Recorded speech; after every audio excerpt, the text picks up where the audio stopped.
Is your chainsaw cutting on the wonk like mine is? Is it not cutting straight? Is it cutting in a curve? Is it cutting like a curve of a banana? Let's go and find out why. So why does my chainsaw cut on a curve? Why does your chainsaw cut on a curve? Well, that's the question we're going to answer today and show you what's going wrong and why it's doing it. Because we all know we get a nice brand new chain and bar, fit it all onto our chainsaw, and it cuts dead straight.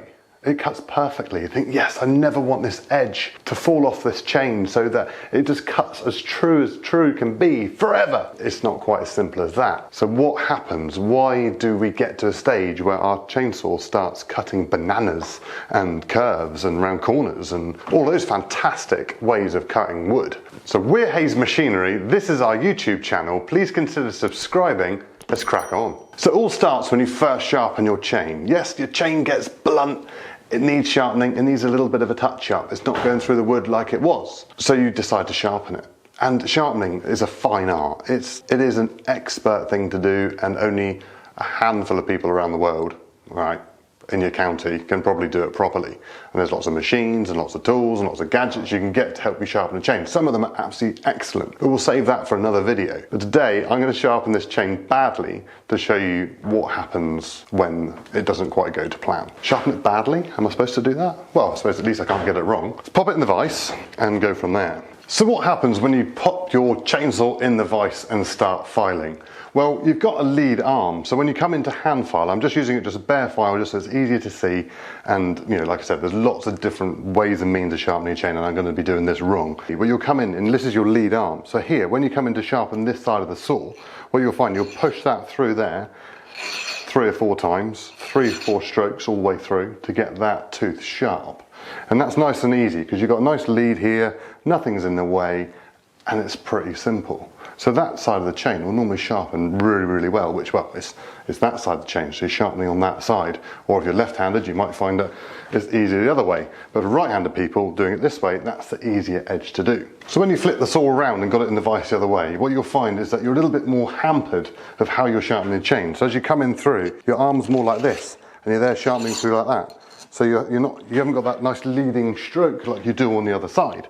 So with this one, you're there doing through. So you do, say, 4 strokes on one side and 4 on the other, or 3 on one side, 3 on the other, or 5 on one side, 5 on the other. Some people will sharpen the chain. So you do 3 on one side and 4 on the other to allow for that. When you're professional, when you've got a bit more experience in sharpening a chain, you soon work that out. With a chain which is sharper on one side than it is the other, or even if the tooth's longer on one side than it is the other, what you'll get is a draw on the chain. Let me show you. So what happens once you sharpen a chain sharper on one side than you do the other? What you'll get is, as you're cutting down through the wood, the chain will be pulling on one side. It's trying to go down through the wood faster on one side than it is the other.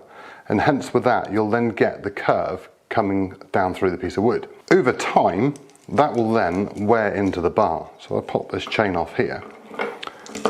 And so if it's the same person sharpening it all the time, it'll happen even quicker. So what you'll find on here is that down on the rails on each side of the bar, one side of the bar will start to wear quicker than the other. You'll get uneven wear on the bar on one side, thus allowing the chain to sit uneven on the top of the rails. And then if you get an uneven chain that side and an uneven chain that side, you're creating a natural curve for that bar and chain to go down through your wood. So you start nice and straight, and it gradually peters off to the left or right, depending on how you sharpened your chain. And that's exactly why it's happening. Depending on your bar age and quality, you should be able to grind these down flat or file them down flat so that you can run a nice new chain on it. But if you buy a new chain and put it on a bad bar, your new chain will wear out a lot quicker and you won't get away from creating that curve. So the best thing to do is, if you're a novice, probably just change the bar and chain and start again, start afresh. And they're available to buy on our website, hayesmachinery.co.uk. You want to sort of service your bar so you can get burrs. You'll get a burr along the edge of your bar up through here, so you can file off the burrs. And then if you look down through the bar, you'll be able to see whether one rail is higher than the other. So you've got a diagram there up in the left-hand corner just showing you that, how that works, where you've got a rail which is lower on one side than the other, and what you want to do is file them flat so they're flat on both top. You use a square. You use a square to get that straight, so you can put the square on the side and see how square it is along the top of your bar there. So that's why it's happening. That's why it's cutting in a curve. So other than good sharpening and maintenance on a chain, there's also other reasons why it might cut more one-sided than the other.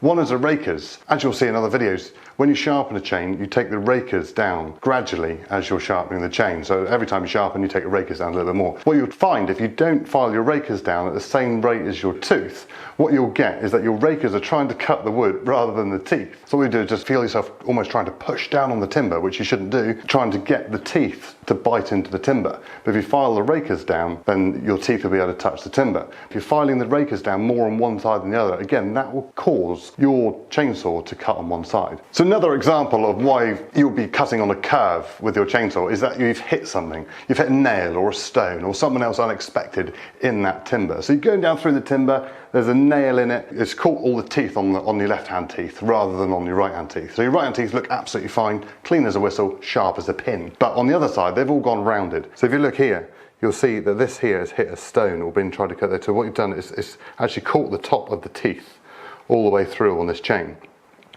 So all the way through on there is done on both sides. But sometimes you'll find it'll only do one side. What some people try to do is just sharpen one side of the chain to try and relieve that. What you're then getting is awkward sized teeth. So you've got one tooth, one side, one length, and the other side are short teeth. So you're getting uneven teeth all the way through your chain. Again, with more material on one side of the chain and less on the other, you'll find that your chainsaw again will cut on one side. So it's all down to good maintenance and good sharpening of your chainsaw. Let's sharpen this chain badly and try and replicate that to show you what I'm on about. So as you can see here, I'm just sharpening on one side of the chain. I'm doing it badly. I'm trying not to do it very well at all, but it's difficult.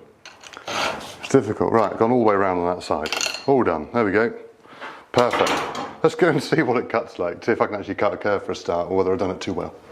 Let's go.